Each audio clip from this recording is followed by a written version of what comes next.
보죠. 화면 봐요. 읽어볼까요? 시작. 그는 진리의 영이라 세상은 그를 받지 못하나니 이는 그를 보지도 못하고 알지도 못함이라. 그러나 너희는 그를 아나니 그는 너희와 함께 또 너희 속에. 자, 넘기지 마세요. 여기 그는 누구라 그랬죠? 성령님이에요. 그것이라 안 하고 그를이라고 했어요. 있지 아니고요. 시라고 했어요. 그것이 아니고 우리는 뭐라고 해야 돼요? 그분이라고 해야 돼요. 성령님. 성령님을 말씀하시는 건데 세상은 성령님을 모른대요. 세상은 성령님을 모른대요. 그러나 너희는 성령님을 안다 이렇게 돼 있어요. 성령님은 너희와 함께 거하시고 너희 속에 계시겠다 이렇게 됐죠. 이걸 합치면 내 속에 나와 함께 거하신다 이렇게 되어 있습니다. 성령님이.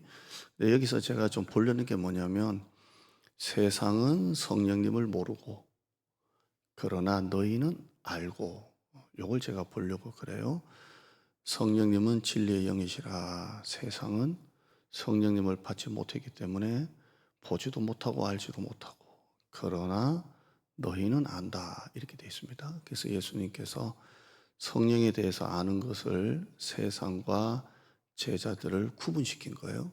세상은 모르고 너희는 안다 이렇게 말씀하고 있습니다. 우리는 우리 안에 성령님이 우리 속에 함께 거하고 계시는 줄 믿습니다. 그래서 우리는 성령님을 안다 이렇게 되어 있어요. 안다 이렇게 되어 있습니다. 성령이 있는 사람하고 성령이 없는 사람하고는 완전히 틀려요. 완전히 틀려요. 성령이 있는 사람은 하나님께 예배드리고 봉사하고 교회에 나오고 그런 재미로 살아가요. 우리 성령님이 있는 사람은. 근데 성령님이 없는 사람은 교회에 나가는 게 뭐가 재밌냐고 그래요. 이렇게 예배 드리는 게 뭐가 재밌냐고 그래요. 근데 우리는 성령의 사람이기 때문에 세상에서 노는 것보다 교회 와서 예배 드리는 게 훨씬 더 재밌어요. 그죠? 훨씬 더 은혜롭고. 그죠? 그렇습니다. 그래서 사는 가치관이 다르고요. 이렇게 사상이나 생각이 다 달라요. 우리는 하나님의 영이 있는 사람이에요. 있고요. 여러분의 자녀들이 믿음의 배우자를 만나야 돼요. 믿음의 배우자를 만나야 돼요. 그러니까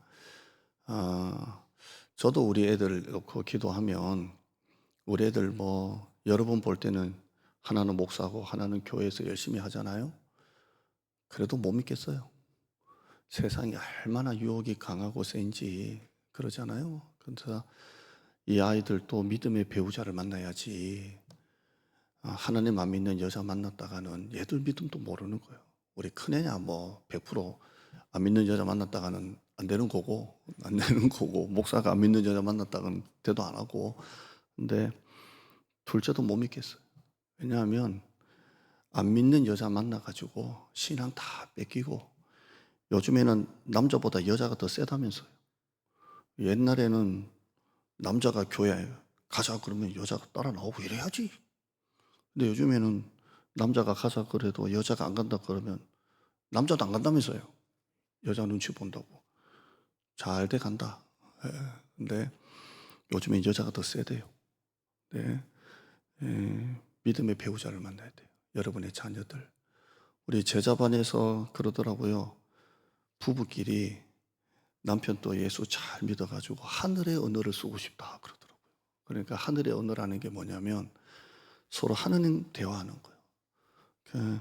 부부가 신앙인이 되어서 오늘 교회에 나가서 설교 은혜 받은 거 나누고 교회 이야기 나누고 하나님 이야기 나누고 이게 얼마나 복된 줄 몰라요. 그래서 우리 제자반의 한 권사님이 기도 제목이 우리 가정에 하늘의 언어를 쓰고 싶다. 참 표현이 참 좋더라고요. 왜냐하면 안 믿는 사람은 성령님이 없기 때문에 완전히 달라요. 말이 다르고 언어가 다르고. 그러나 믿는 사람은 성령님이 계시기 때문에 언어가 다른 거예요. 그러니까 여러분의 자녀들 믿음의 신앙의 배우자 만나도록 기도 많이 하세요. 기도 많이 하고 여러분의 사위가 들어오든 며느리가 들어오든 내 아들보다 내 딸보다 들어오는 사람이 믿음이 더 좋아야 돼요. 그래야 이 배우자가 내 딸, 내 아들을 믿음으로 끌고 가는 거예요. 끌고 가니까 더 믿음이 좋은 사람 만나도록 기도 많이 하세요. 하세요. 네, 그리고 만나기를 축복합니다. 축복하고 요즘에는 목회자가 결혼 초대 안 하더라고요. 웬만하면 그냥 아버지가 나와가지고 저 신부 아버지가 나와가지고 뭐 편지 읽고 말더라고요. 우리 조카도 우리 누나가 뭐 울산 한 3천 명 되는 게 반주도 하고 뭐 한다고 하는데 아니 결혼식 가보니까 목사님 안 모시고 뭐 매형이 나와가지고 편지 읽고 말더라고. 그래가 뭐 이따구 결혼하냐고 목사님 모시고 주례받아야지. 요즘에 다 그런데요. 다 그러길 뭘 다 그리. 목사님 주례받고 축복받아야지 그랬는데 여러분이 믿는 사위 배우자 만나서 결혼할 때 세상에 요즘 주례 목사님 주례 안 하고 나와서 편지 읽고 한다는데요. 그런 거 하지 마요. 우리 교인들은 목사님 축복받아야 돼요. 축복받고 그리고 그래요. 그래서 여러분이 신앙의 가정 되기를 바랍니다. 그래야 가정이 기도하는 가정이 되고 하늘의 언어를 써야 하늘의 언어를 씁니다. 성령님과 구분하는 거예요. 세상은 그를 보지도 못하고 알지도 못함인데 그러나 너희는 그를 아나니 그러나 너희는 그를 아나니 이게 복이에요. 세상이 모르는 성령님을 우리가 안다는 거, 모신다는 거 이거 복입니다. 복. 예. 오늘 여러분 예배 드리러 나온 여러분 복 받았습니다. 아멘. 복 받았습니다. 성령님은 이성으로, 사고로, 철학으로, 과학으로는 알 수가 없어요. 성령을 알고 믿는 것은 성령으로만 가능해요. 아무리 내가 알려고 해도 알 수가 없어요. 신학교 나와도 몰라요. 성령을 알 수 있는 것은 성령으로만 알 수 있어요. 한번 따라할까요? 신령한 일은 신령한 것으로 분별하느니라. 그러니까 성령의 일은 성령께서 분별하게 하시지 안 되는 거예요. 고린도서 2장 13절 말씀 볼까요? 시작. 우리가 이것을 말하거니와 사람이 지혜에 가르친 말로 아니하고 오직 성령의 가르치신 것으로 하니 신령한 일은 신령한 것으로 넘기지 마세요. 제가 일부러 개역 성경을 썼어요. 개역 개정 지금 보는 성경은 영의 일은 영 이렇게 바꿔놨는데 저는 옛날 의미가 좋더라고요. 성령은 지혜의 말로 알 수가 없어요. 뭐요? 성령이 가르치신 것으로 알 수 있어요. 그래서 신령한 일은 뭘로 분별한다고요? 신령한 것으로 분별해요. 성령을 알 수 있는 방법은 뭘로 알 수 있어요? 성령을 통해서만 알 수가 있는 거예요. 한번 따라해요. 신령한 일은 신령한 것으로 분별하느니라. 그러니까 신령한 일은 신령한 것으로 분별하는 거예요. 얼마나 은혜로운지 몰라요. 그 다음 말씀 볼까요? 이번엔 개역 개정이에요. 시작. 육에 속한 사람은 하나님의 성령의 일들을 받지 아니하나니 이는 그것들이 그에게는 어리석게 보이며 또 그는 그것들을 알 수도 없나니 그러한 일은 뭘로만 분별된다고요? 영적으로만 분별된다. 이렇게 되어 있습니다. 여러분 그 주일 예배 설교를 들으면서 은혜 되세요? 이렇게 말씀이 은혜가 되고 이걸 목장에서 나눌 때 은혜가 되세요? 그러면 이걸 누가 알게 하시고 깨닫게 하시는 거예요? 성령님이 알게 하시고 깨닫게 하시는 거예요. 지난 주일날 우리 집사님이 목사님 설교를 들으면서 이렇게 설교가 무슨 내용인지를 꼭 좀 알고 싶어요. 그래요. 그러니까 설교를 들어도 들리긴 들리는데 이게 이제 무슨 말인지를 잘 모르겠대요. 그러니까 내용을 모르는 게 아니라 이렇게 그래서 책을 하나 소개해 주시든지 그래요. 그래서 제가 우리 집사님에게 집사님 제가 책을 하나 소개해 준다고 해서 뭐 기초 뭐 이런 거 소개해 준다고 해서 설교가 들리는 건 아니라고 집사님이 예배 전에 말씀을 깨닫게 하는 것은 성령님밖에 없다고. 그래서 예배 전에 앉으셔가지고 이게 그날 되든 안 되든 간에 딱 앉으셔서 성령님 오늘 목사님 설교가 잘 들리게 해주세요. 이렇게 한번 기도해 보시라고. 원래 예배 전에 앉아가지고 먼저 기도하고 시작하시니까. 그래서 집사님이 시작할 때 성령님 이렇게 하나님 하시든지 이 설교를 좀 깨닫게 해주세요. 이렇게 하라 그러니까 알겠다고 그러셨는데요. 여러분 신령한 일은 신령한 것으로 할 수 있어요. 그러니까 그러한 일은 영적으로 분별되기 때문이라 이렇게 돼 있어요. 설교가 내 말씀으로 레마로 확 들리는 건 영적으로 분별되니까 그래요. 그러니까 여러분이 영의 사람이 되시기를 바랍니다. 성령께서 깨닫게 하시는 거예요. 마태복음 16장에 보면 베드로가 주는 그리스도시요 살아계신 하나님의 아들이십니다. 그래서 얼마나 멋진 고백입니까? 이 고백이 베드로의 어떤 지식에서 나온 게 아니잖아요. 예수님께서 이 고백을 딱 들으시고 뭐라고 말씀하세요? 마태복음 16장 17절에 예수께서 대답하여 이르시되 바요나 시모나 네가 복이 있도다. 이를 네게 알게 한 이는 혈육이 아니요 하늘에 계신 내 아버지. 이걸 깨닫게 한 것은 하늘에 계신 내 아버지 성령께서 깨닫게 한 거예요. 그러니까 베드로가 자기 이성에서 주는 그리스도시요 살아계신 하나님의 아들입니다 라고 한 게 아니라 주님이 그리스도시고 살아계신 하나님이심을 깨닫게 하신 분이 누구세요? 성령님이 깨닫게 하시는 거예요. 그러니까 성령은 우리가 이러한 고백을 하게 하시는 거예요. 고린도전서 2장 12절 말씀이에요. 시작. 우리가 세상의 영을 받지 아니하고 오직 하나님으로부터 온 영 성령을 받았으니 이는 우리로 하여금 하나님께서 우리에게 은혜로 주신 것들을 알게 하려 하심이라. 아멘. 성령이 어떻게 하신다고요? 우리에게 은혜로 주신 것들을 알게 하는 거예요. 그래서 은혜가 되고 힘이 되는 거예요. 한번 따라할까요? 우리에게 넘기지 마세요. 한 번 더 올려보죠. 2장 12절요. 끝에 보시면 하나님께서부터 시작. 하나님께서 우리에게 은혜로 주신 것들을 알게 하려 하십니다. 이걸 알게 하신 분은 누구세요? 성령이에요. 성령님이 우리에게 은혜로 주신 것들을 깨닫게 하는 거예요. 그래서 은혜를 받고 이렇게 되는 거예요. 저는 이제 어릴 때 저희 어머니가 극동방송 조용기 목사님 설교를 다 틀어놨어요. 다 그냥 시도 때도 없이 틀어놨어요. 근데 저는 어릴 때 뭔 목사님 설교니까 진짜 어릴 때예요. 근데 조용기 목사님 설교 들으면 뭔 말인지도 모르는 어린 제가 많이 울었어요. 우리 엄마 아버지보다 더 울었던 것 같아요. 이상하게 나오는 그 목소리에 그 설교에 밥 먹다가 울고 너 왜 울어? 그러면 몰라 설교가 눈물이 나 뭐 이랬거든요. 그러니까 한번 따라요. 대성 싶은 나무는 제가 제일 좋아하는 속담이에요. 떡잎부터 알아본다고. 뭔가 그때 뭉클하고 그랬는데요. 그래서 저는 지금도 한 번씩 매일은 안 듣고요. 조영기 목사 설교 들어요. 들으면서 야, 그 당시에 어떻게 이렇게 메시지를 잘 전할 수 있을까? 옛날에는 저는 순복음 교회 조영기 목사 설교가 좀 설교가 좀 얕다. 뭐 그런 거 있잖아요. 신학적으로 좀 순복음 신학이 좀 이렇게 장로교 신학보다 신학이 좀 얕다. 뭐 이런 느낌을 많이 받았는데 지금 조영기 목사 설교 들으니까요. 얕은 게 아니에요.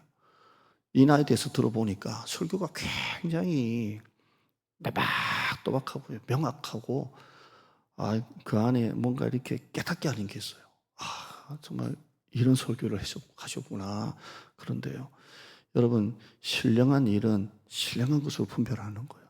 그러니까 여러분이 오늘 예배당에 나와서 은혜 받겠다고 앉아 있는 건요. 누가 이렇게 이끄신 거예요? 다 성령님이 이끄신 거예요. 그리고 여러분이 제가 지금 목소리 크게 해요? 조용조용하게 해요? 조용조용하게 해요. 그런데도 설교가 이렇게 마음으로 들리는 건 누가 하시는 거예요? 성령께서 하시는 거예요. 지금 제가 제 입술로 제 원고로 여러분에게 하는 게 아니고 누가 하시는 거예요? 성령께서 하시는 거예요. 제가 지금까지 왜 이런 얘기를 쭉 하냐면요. 성령님은 어떤 에너지가 아니고 어떤 능력이 아니라는 걸 계속 얘기한 거예요. 성령님은 인격적인 분이세요. 어떤 배터리적인 개념이 아니에요. 예를 들어서 제가 이 휴대폰이 지금 5년째 돼가지고 부모사님이 저하고 똑같더만요. 그러니까 부모사님이 목사님 휴대폰 좀 바꾸러 가자고. 자기도 하루에 3번씩 충전한다고 그러는데 저도 이렇게 금방 하면 금방 뭐 10몇 프로예요. 그래서 항상 저는 보면 지금은 21%네요. 21%인데 그거 꺼질 때 다 됐어요. 근데 이거 바꾸기 싫게 나이가 드니까 막 바꾸기도 싫고 그러는데요. 충전하면 또 금방 올라와요. 할렐루야. 이게 오래된 휴대폰이 좋은 게 있더라고요. 이게 배터리 나가는 것도 금방 쑥 빠지는데요. 충전도 금방 돼요. 100%도 금방 되는데요. 이게 성령님은 이런 배터리 개념이 아니라는 거예요. 아침에 꼽아놓으면 쭉 올라오고 저녁에 살다 보면 쭉 빠졌다가 쭉 올랐다가 쭉 내려갔다 쭉 올라갔다 이런 개념이 아니에요. 그러니까 성령님은 어떤 에너지가 아니고 어떤 능력이 아니에요. 성령님은 인격적인 분이세요. 그래서 그분이 우리를 자꾸 가르치시고 생각나게 하시고 보여주시고 그러는 거예요. 요한복음 14장 26절에요. 시작. 보혜사 곧 아버지께서 내 이름으로 보내실 성령 그가 너에게 모든 것을 가르치고 내가 너에게 말한 모든 것을 자 넘기지 마세요. 이게 설교예요. 성령께서 우리에게 다 가르쳐 주시고 성령께서 내가 너에게 말한 모든 것을 다 생각나게 하시는 거예요. 여러분 능력이 우리를 가르칩니까? 어떤 에너지가 나에게 뭐 생각나게 합니까? 내 안에 하나님의 영으로 오신 인격적인 그것이 아니고 그분이 나에게 모든 것을 가르치시고 모든 것을 생각나게 하시는 거예요. 그죠? 성령님은 인격적인 분이에요. 로마서 8장 26절에요. 이와 같이 성령도 우리의 연약함을 도우시나니 우리가 마땅히 빌 바를 기도할 바를 알지 못하나 성령이 말할 수 없는 탄식으로 우리를 위하여 친히 간구하신다. 우리가 연약할 때 성령님은 어떻게 하신다고요? 도우신대요. 한번 따라해요. 내가 연약할 때 성령님은 도우신다. 여러분 배터리가 도와줍니까? 능력이 도와줍니까? 능력은 연약할 때는 잘 안 나타나요. 그런데 내가 연약할 때 성령님이 도와주신대요. 내가 힘이 없을 때 성령님이 도와주신대요. 그러니까 여러분 오늘 또 좀 피곤하게 나왔잖아요. 하루 종일 피곤하죠? 피곤하다고 해봐요. 피곤해요. 서울까지 내려오시고 밥도 제대로 못 먹고. 그런데 오늘 성령님이 여러분에게 또 힘을 줘요. 힘을 줘서 성령도 우리의 연약함을 도우시나니 성령님은 연약함을 도우세요.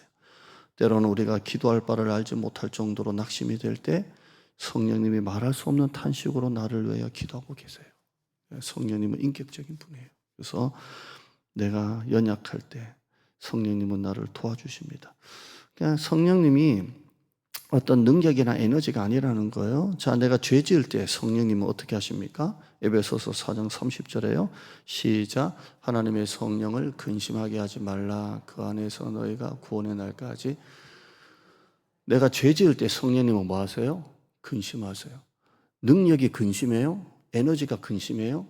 하나님의 영 인격이신 그분이 근심하는 거예요. 그러니까 성령님은 또 다른 보혜사예요. 성령님은 또 다른 예수님이세요. 2000년 전에 제자들과 함께 계셨던 예수님은 올라가시고 내가 올라가면 또 다른 보혜사를 너에게 줄 것인데 너에게 더 유익하다. 나는 시공간의 제한을 받고 나는 결국 떠나가지만 성령님은 너희 속에 너희와 영원히 나와 똑같은 존재로 너희와 함께 할 것이다. 그러니까 2000년 전에 제자들과 함께 있었던 예수님과 함께 있었던 제자들이 더 좋은 거예요. 2000년이 지난 우리가 더 좋은 거예요. 훨씬 더 좋다 그랬죠. 왜냐하면 예수님께서 더 유익하다 그랬으니까. 그래서 우리는 예수님이 말하면 또 그것도 카트 시키면 또 큰일 난다. 예수님보다 더 좋은 성령님을 모시고 있는 거예요. 왜냐하면 내가 떠나가는 신에게 더 유익하고 성령님이 오는 게 더 유익하다 그랬으니까. 그래서 우리는 내 안에 계신 성령님이 언제나 나와 함께 하세요. 언제나 나와 함께 하십니다. 행복하죠? 아멘은 별로 안 행복해 보여요. 예, 성령님은 인격적인 분이에요. 이걸 모르면 맹신이라 그랬죠? 모르고 믿는 게 뭐라고요? 맹신이고요. 모르고 열정적으로 믿는 걸 뭐라고요? 광신이라 그래요. 성령님을 인격적인 분으로 믿지, 이게 딱, 이렇게 개념을 잡지 못하면 성령님이 어떤 능력이 되기 때문에 성령님이 나타내시는 능력이 성령님인 줄 아는 거예요. 그러니까 오만 기도원 다 쫓아다니면서 능력 받겠다고 막 하는 거 있잖아요. 그래서 모르고 믿는 게 맹신이고요. 모르고 열정적으로 믿는 것은 광신이에요. 여러분, 능력은 성령님이 나타나시는 거지 성령님의 본질은 아니잖아요. 근데 우리는 그 능력을 너무 좋아할 때가 있습니다. 성령님은 인격이신 하나님이십니다. 그래서 성령님은 무엇인가가 아니라 누구신가로 묻는다 그랬죠? 한번 따라할까요? 성령님은 무엇인가가 아니라 누구신가. 지금부터 우리가 봤던 구절 한번 보죠. 새벽에도 봤고요. 쭉 한번 보죠. 요한복음 14장 16절 쭉 읽어봅니다. 내가 아버지께 구하겠으니 그가 또 다른 보혜사를 너에게 주사 영원토록 너희와 함께 있게 하려니. 17절에요. 그는 진리의 영이라. 그분은 진리의 영이라. 세상은 능히 그분을 받지 못하나니 이는 그를 보지도 못하고 알지만 그러나 너희는 그를 아나니 이는 그는 너희와 함께 가시며. 너희 그라는 말, 그분 이시 아니고 힘이다. 그분, 그것이 아니고 그분이십니다. 계속 그 말을 예수님이 쓰시는 거예요. 요한복음 14장 26절에 보혜사가 곧 아버지께서 내 이름으로 보내실 성령 그분이 너에게 모든 것을 가르치시고. 그것이 아니에요. 그분이에요. 그가. 요한복음 15장 26절에 내가 아버지께로부터 너에게 보낼 보혜사 곧 아버지께로 나오시는 진리의 성령이 오실 때 그것이 아니에요. 그가 나를 인칭 대명사예요. 나를 증언하실 것이요. 요한복음 16장 7절에요. 그러나 내가 너에게 실상하면 내가 떠나가는 것이 너에게 유익이라. 내가 떠나가지 않으면 보혜사가 너에게로 오지 않을 것이요. 가면 내가 그를 또 다른 보혜사 그분이에요. 인칭이에요. 그를 너에게 보내리니. 요한복음 16장 8절에요. 그가 와서 죄에 대하여. 그것이 아니에요. 그분이에요. 그가 와서 죄에 대하여 의에 대하여 심판에 대하여 세상을 책망하시리라. 아멘. 자, 이게 왜 중요하냐면 능력은 내가 부리는 거예요. 제가 그냥 구분하는 거예요. 능력은 내가 하면 능력이 나타나고 뭐 이런 거예요. 그래서 옛날 기도원에 가면 저 무슨 기도원입니까? 삼각산 기도원에 가면 불 받아라 막 이랬잖아요. 그러면 막 시시거리면 놀래가지고 막 불 받는 줄 알고 막 그랬는데 뭐 받을 수도 있지만 다는 아니잖아요. 그냥 능력이라 그러면 내가 뭔가 마치 나타내는 것처럼 생각을 하는데요. 성령님은 인격적인 분이기 때문에 내가 막 나타내는 게 아니라, 내가 막 성령님을 부려먹는 게 아니라 인격이신 성령님이 나를 다스리시고 나를 이끌어 가시고 나를 성령님의 뜻대로 사용하시는 거예요. 그러니까 오늘 제가 기도하면서 이 원고를 들고 올라왔을 때 성령님, 오늘도 성령님이 설교하여 주시옵소서. 설교가 만만한 설교는 아닌데 우리 성도님이 설교를 듣고 깨닫게 하여 주시옵소서. 이렇게 하는 거예요. 그러니까 내가 성령님을 막 부리는 게 아니라 성령님이 나를 통해서 하시는 거예요. 한번 따라해요. 성령님이 나를 통해서 하신다. 여러분이 우리 찬양팀도 있고 뭐 많은 팀들이 있지만 내가 하는 거요, 성령님이 나를 통해서 하시는 거예요. 그러니까 아무리 힘이 들 게 없어요. 오르막을 자전거 타고 올라가는 사람하고 오토바이 타고 올라가는 사람하고 틀린 거예요. 내가 하는 거요, 성령님이 나를 통해서 하시는 거예요. 나를 통해 하시는 거예요. 그러니까 소리를 빽빽 질러가면서 설교 안 해도, 조용히 설교해도 성령님이 역사하시면 은혜가 되는 거고요. 아무리 소리를 빽빽 지르고 설교해도 성령님이 안 계시고 인간의 힘으로 하려고 하면 은혜가 안 돼요. 그러니까 성령님이 하시는 거예요. 내가 하는 게 아니라 누가 한다고요?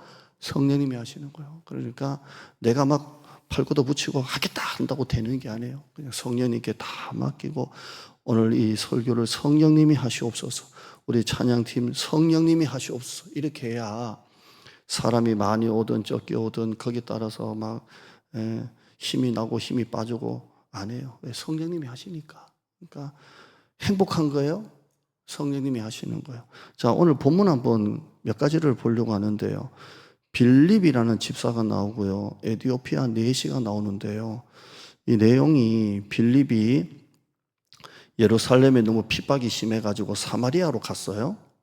사마리아로 갔는데 사마리아에 빌립 집사님이 오니까 부흥이 막 일어났어요. 이게 앞에 나오는 내용이에요. 사도행전 8장 1절부터 쭉 나와요. 그렇게 해서 빌립 집사가 사마리아에 내려갔는데 예루살렘하고 핍박이 심해가지고요. 그런데 사마리아에 내려갔는데 사마리아에 막 부흥이 막 일어나요. 막 부흥이 일어나요. 그런데 어느 날 갑자기 하나님께서 부흥이 막 일어나고 있는 사마리아 땅에 있는 빌립을 어떻게 인도하시냐면 26절 봐요. 26절. 자, 사마리아 땅에 빌립 집사님을 통해서 부흥이 일어나고 사마리아 땅에 막 성령의 불이 막 떨어졌어요. 근데 성령께서 어느 날 이렇게 인도하십니다. 26절 시작. 주의 사자가 빌립에게 말해 이르되 일어나서 남쪽으로 향하여 예루살렘에서 가사로 내려가는 길까지 가라. 그 길은 광야라. 어느 날 사마리아 땅에서 복음을 막 전하고 있는 빌립에게 너는 지금 예루살렘에서 가사로 내려가는 길까지 가라. 예루살렘에서 가사로 내려가는 길은 두 가지가 있대요. 하나는 해안길이 있고요. 하나는 광야길이 있대요. 해안길이 훨씬 더 좋겠죠? 그런데 지금 성령께서 해안길로 가래요? 나쁜 길, 광야길로 가래요? 광야길로 가래요. 자, 지금 빌립은 어디 있다 그랬어요? 사마리아에 있어요. 왜냐하면 예루살렘에 핍박이 일어나가지고 사마리아에 도망을 갔거든요. 그래서 지금 성령께서 어디로 가라는 거예요? 사마리아에 있는 빌립에게 예루살렘까지 내려갔다가 예루살렘에서도 가사까지 가는 길까지 내려갔다가 가사가 우리로 말하면 어디쯤인가요? 우리 서울로 말하면 저 대천, 서남 쪽이니까 대천 쪽이겠네요. 그쯤이에요. 그러니까 사마리아에 올라가 있는 빌립에게 예루살렘으로 가서 예루살렘에서 가서로 내려가는 길까지 가라 이렇게 합니다. 생뚱맞죠? 그럼 빌립은 사마리아에 있고 싶겠어요? 여기 가고 싶겠어요? 서울에 있고 싶겠어요? 시골에 목회하고 싶겠어요? 네? 제가 대장동 분당이 있는데 갑자기 하나님께서 어느 날 너는 강진에 내려가라 그러면 제가 좋겠어요? 안 좋겠어요? 좋지 뭐 가라는 뭐 그 뜻이에요. 지금 가라는 거예요. 지도 한번 봐요. 제가 사도행전 설교할 때만 보겠지만 오늘 그냥 참고로 한번 보죠. 자 보세요. 예루살렘에 핍박이 일어나서 사마리아까지 이쪽이네요. 사마리아까지 도망갔잖아요. 그 사마리아 땅에 막 빌립 집사가 와가지고 막 부흥이 막 일어났다니까요. 그래서 빌립 집사 얼마나 좋겠어요. 야 내가 도망갔는데 이 사마리아 땅에 나를 통해 부흥이 일어나고 기쁨이 일어나고 와 했는데 다시 내려가래요. 저 가사로 내려가는 길까지 가래요. 갔는데 거기 누가 있어요? 저 마차 타고 저기 에티오피아 네시를 만나요. 거기서 희한한 일이 있어요. 갔는데 네시를 만나게 돼요. 쭉 한번 봐요. 자, 27절 봐요. 이제 그림 됐어요. 이 간다게라는 여왕이 네시예요. 말 그대로 내시인데 보통 내시가 아니라 여왕의 모든 국고를 맡은 내시입니다. 굉장히 높은 내시고요. 내시가 예배하러 예루살렘에 왔다가 돌아가는데 수레를 타고 내려가고 있어요. 근데 이 사람이 내시가 뭘 읽고 있어요? 28절에 이사야의 글을 읽고 있어요. 근데 29절 읽어봐요. 시작. 성령이 빌립더러 이르시되 이 수레로 가까이 나가라 하시고. 자, 성령님은 인격적인 분이잖아요. 계속 말씀하세요. 아니 거기까지 가서로 내려가는 길까지 간 것도 참 어려운 길인데 가봤는데 수레를 타고 4시가 있고 근데 성령께서 수레로 가까이 가라 이렇게 합니다. 그런데 빌립이 막 달려가요. 보니까 이 4시가 이사야를 읽고 있어요. 근데 31절에 보면 뭘 알고 있냐 그러니까 4시가 하는 말이 지도해 주는 사람이 없는데 내가 어찌 깨달을 수 있느냐 이렇게 말해요. 그러니까 빌립이 내가 올라타도 되겠냐 해가지고 31절에 같이 올라타요. 그리고 그걸 쫙 풀어줘요. 이게 어느 말씀이에요? 털 깎는 자 앞에 어린 양과 조용하고 이건 이사야 53장이에요. 예수님이 십자가에 못 박히셔 죽으신 그런 장면이에요. 그걸 읽고 있어요. 그래서 빌립이 4시가 빌립에게 말합니다. 34절에 선지자가 말한 이 사람은 도대체 누구냐? 자기를 가리킴이냐 타인이냐? 그러니까 빌립이 35절에 예수님을 가르쳐요. 그분은 예수님이다. 뭐 이렇게 쭉 얘기해요. 그러니까 4시가 하는 말이 뭐냐면 물이 있으니 36절에 물이 있는 곳에 이르러 내가 세례를 받음에 무슨 꺼리낌이 있느냐. 세례 받고 싶은 마음이 든 거예요. 그래서 38절에 보면 수레를 멈추고 빌립과 네시가 둘 다 물에 내려가 침례죠. 빌립이 세례를 베풀어요. 39절 읽어봐요. 시작. 둘이 물에서 올라올새 주의 영 성령이 빌립을 이끌어 간지라. 네시는 기쁘게 길을 가므로 그를 다시. 자, 이 사람이 아프리카 복음의 씨앗이 돼요. 거기 가서 세례받고 이 네시가 그 아프리카의 복음의 씨가 돼요. 자, 이걸 봐요. 누가 시킨 거예요? 성령께서 시키는 거예요. 성령께서 가만히 있는 빌립에게, 사마리아에 있는 빌립에게 내려가라 해가지고 분당에서 목회 잘하는데 저 대천까지 가라 그래서 대천 갔더니 그 사람을 만나게 되고 술을 타가지고 풀어주고 왜 하필 또 이걸 읽고 있어. 풀어주니까 마음이 확, 이거 누구냐? 예수다. 나 물에서 세례 받아도 돼? 꺼리낌이 있어? 없어. 그래서 둘이 같이 주 예수 그리스도를 명하더니 하나님의 아들 예수를 받았지 한번 했겠죠? 주영이 올라와서 세례 받았어요. 누가 하신 거예요? 성령이 하셨어요. 우리가 하고 싶어서 가고 싶어서 안 가고 싶어서 그런 게 아니에요. 철저하게 성령께서 이끄시는 거예요. 할렐루야. 그러니까 우리가 성령님을 부리는 게 아니에요. 성령님이 나를 이끄시는 거예요. 아멘. 그러니까 잘 아셔야 돼요. 내가 막 나타내야지 한다고 나타나는 게 아니에요. 성령님이 내 안에서 역사하시는 거예요. 그러니까 여러분 자전거 타고 오르막 올라가는 거하고 반복하잖아요. 오토바이 타고 올라가는 거 천지차예요. 내가 하는 게 아니고 누가 하시는 거예요? 성령께서 하시는 거예요. 그러니까 신나고 재밌고 즐겁고 할렐루야. 또 하나 봐요. 저 뒤에 13장 봐요. 13장 봐요. 13장 보면 1절에서 3절까지 쭉 내용 이야기할게요. 안디옥 교회예요. 안디옥 교회 5명의 지도자가 있어요. 5명의 지도자가 다 흑인도 있고요. 인종이 좀 달라요. 그런데 2절에 이 5명의 지도자가 2절에 뭐 하고 있어요? 금식 기도하고 있어요. 근데 금식 기도할 때 성령님이 말씀하십니다. 2절 한번 읽어봐요. 시작. 주를 섬겨 금식할 때에 성령이 이르시되 내가 불러 시키는 일을 위하여 바나바와 사울을 따로 세우라. 5명 중에 2명을 선교사로 보내래요. 자, 한번 봐요. 5명이 주를 섬겨 금식할 때에 바나바와 바울을 따로 떼서 선교사로 보낼 생각을 하고 있었습니까? 전혀 안 하고 있었습니까? 전혀 안 하고 있었겠죠. 5명의 지도자가 팀 목회하고 있어요. 근데 성령께서 기도하는 중에 말씀하십니다. 내가 불러 시키는 일을 위하여 너희 5 중에 2명을 따로 세워서 선교사로 보내라. 이렇게 해요. 이들은 2명을 보내려고 기도한 게 아니에요. 전혀 생각하지 못했던 하나님이 시키시는 일이 떨어진 거예요. 자, 그때 그들이 뭘 해요? 3절 읽어봐요. 시작. 이에 금식하며 기도하고 2 사람에게 안수하여 보내니라. 팀 목회 5 하다가 2를 선교사로 보내요. 이거 누가 시킨 거예요? 성령께서 하신 거예요. 이걸 이 사람들이 원래 생각했던 거예요? 안 했던 거예요? 안 했던 거예요. 근데 성령님이 시키시는 그 감동대로 순종하고 2분을 선교사로 파송하면서 선교가 확 열리는 거예요. 누가 하신 거예요? 성령께서 하시는 거예요. 이런 내용 또 나와요. 저 뒤에 한번 가봐요. 사도행전 16장 가봐요. 오늘 수요일이니까 16장을 쭉 가보면 6절이에요. 6절에 보면 쭉 사도 바울은 원래 아시아 쪽에서 복음을 시작하려고 그랬어요. 전도를 아시아 쪽으로 가려고 했어요. 2차 선교를 말합니다. 아시아 쪽으로 가려고 했어요.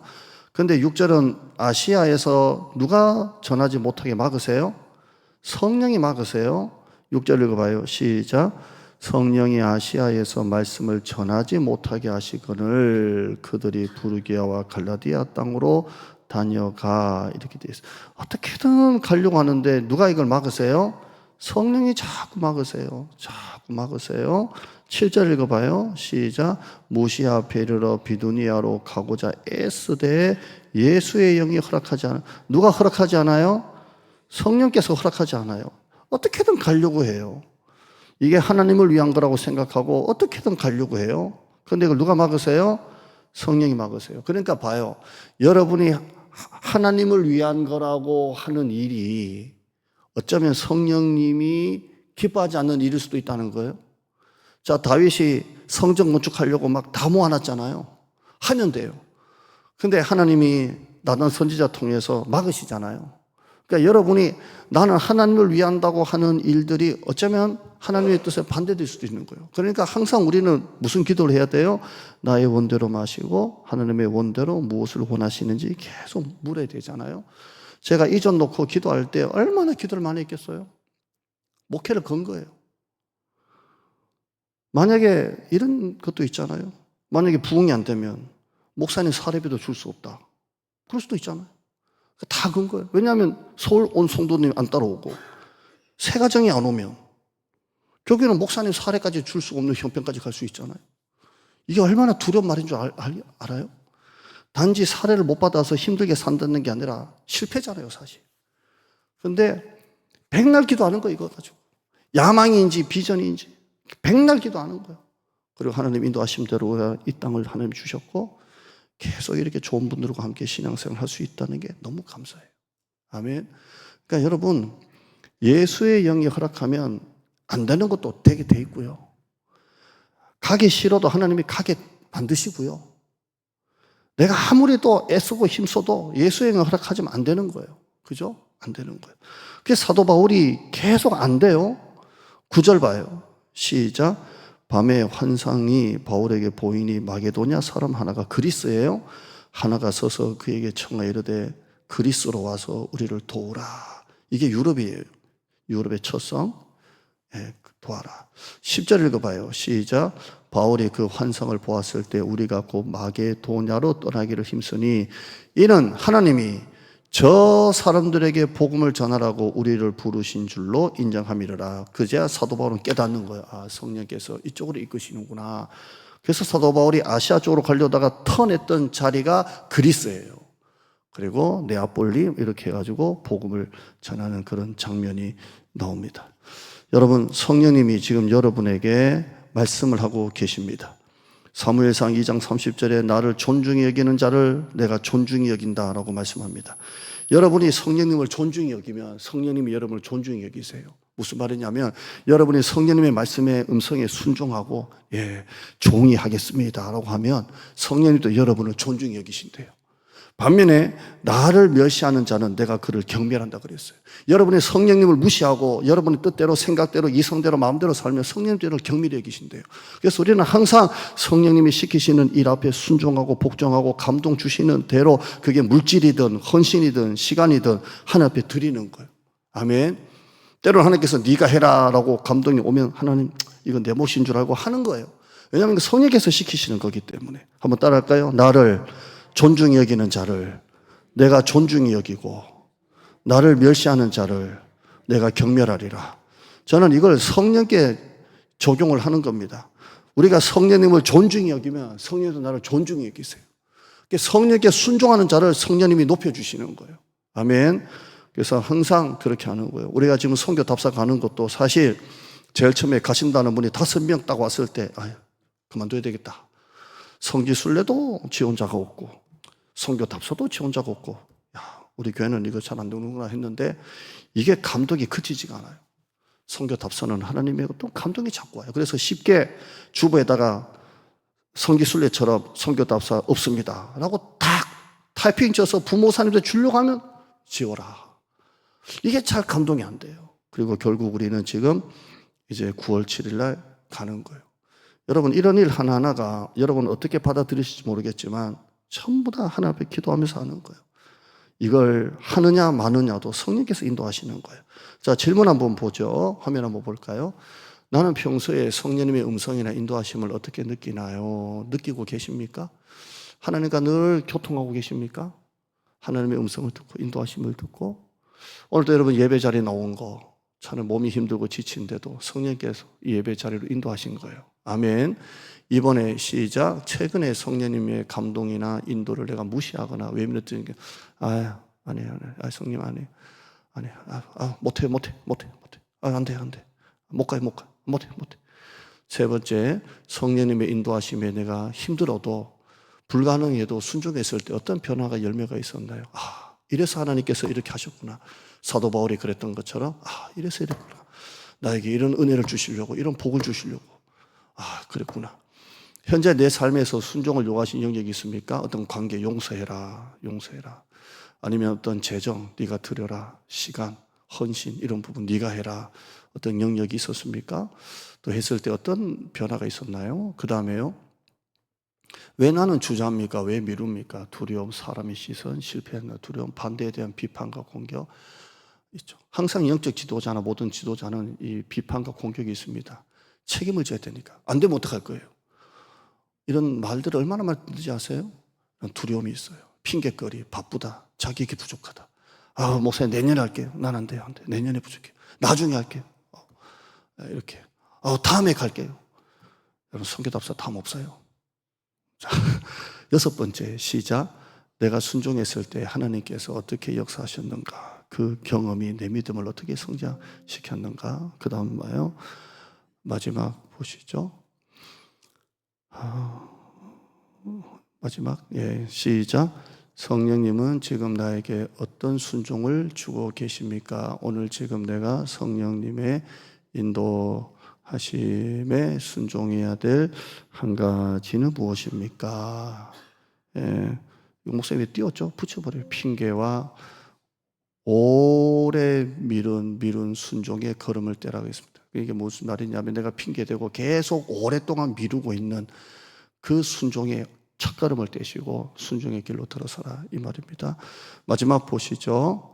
성령님이 지금 어떤 경로를 여러분에게 말씀하고 계십니까? 설교, 목사님의 어떤 권면, 주의 성도, 아니면 고난이라는 환경, 엎드리게 만들고 무릎 꿇게 만들고 기도를 통해서 성경 읽다가 성령님은 분명히 인격적인 분이시기 때문에 여러분에게 분명히 말씀하고 계시는 줄 믿습니다.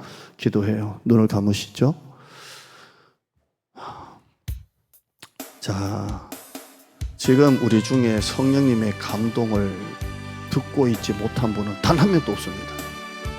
내가 애써 외면하든지 아니면 내가 부정하든지 미루고 있든지 핑계대든지 안 들으려고 하든지 이지 성령님은 지금 나에게 계속 말씀하십니다. 설교를 통해서든 목사님 개인적인 권면이나 대화를 통해서든 또 여러분의 기도, 개인 기도 통해서든 성경을 읽다 가든 아니면 어떤 고난이라는 환경을 통해서든 성령께서 나에게 지금 감동을 주십니다.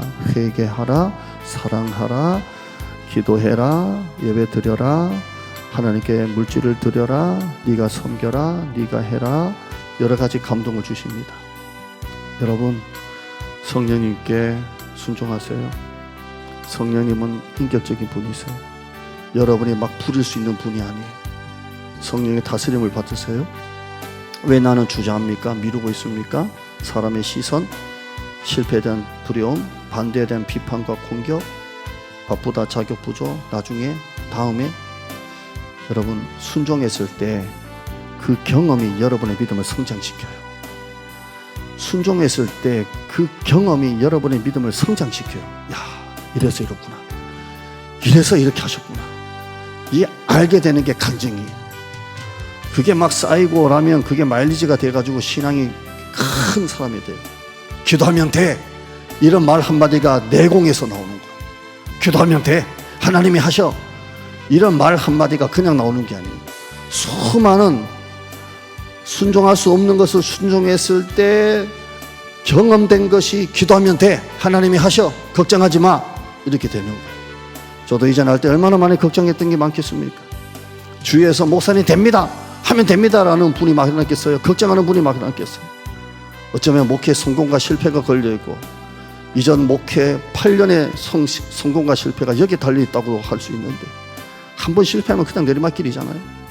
근데 저는 하나님께 기도하고 그러니까 하나님께서 장소, 사람 붙여주시고 돕는 자들 통해 여기 왔고 또 이렇게 귀한 열매를 맺고 있다고 봅니다. 여러분 순종할 수 없을 때 순종해 보세요.